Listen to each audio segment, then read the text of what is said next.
Hi everybody, it is day 25 of VEDA, and today we're talking about the most dangerous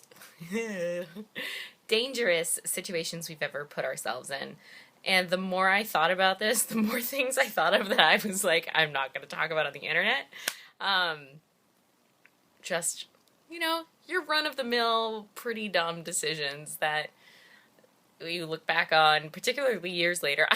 Well, there's the kind you look back on like hours later, as in the morning you're like, ooh, questionable. Or like years later and you're like, I really thought that was okay at the time and that was pretty dumb, and I'm lucky that I have been lucky enough to have nothing happen.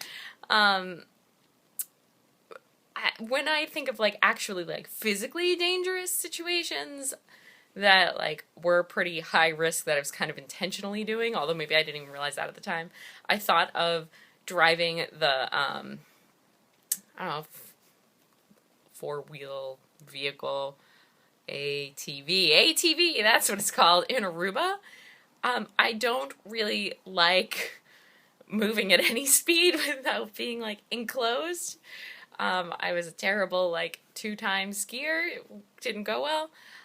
But doing something like that I had total control over and I could actually like kill myself doing, and my friend's younger sister who was on there with me, was just not the greatest feeling. And I just remember just feeling totally in over my head.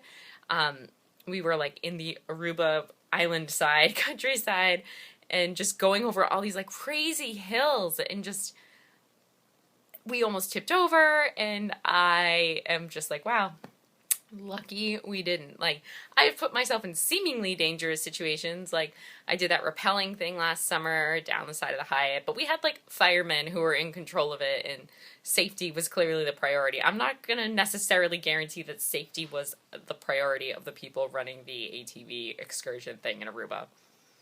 I'm just saying. Or like even this morning, I was doing my aerials class and I was like many a foot above the ground, hanging in the air. And like, that's something I guess that is in my control, but it's still a controlled environment and someone like knows how to teach you, and but I guess dangerous. But yeah, the ATV thing, looking back, that was just a bad scene that I'm willing to talk about on the internet. Also, don't fight with cab drivers. Just don't do it. I feel like I have mouthed off several times when I should have just shut up. That's a whole other kind of dangerous situation. Don't be dumb, Nicole. Just, yeah. All right. I'm gonna go get ready to watch the VMAs with my sister. Allegedly, there's an NSYNC reunion happening, and apparently they tweeted a mic check, so I'm sure the rest of the internet has seen that by now. But it's gonna be amazing. Annie agrees. Hi, Annie. All right. Have a lovely Sunday night, and I will see you tomorrow for the final week, the final few days of VEDA. All right. Good night.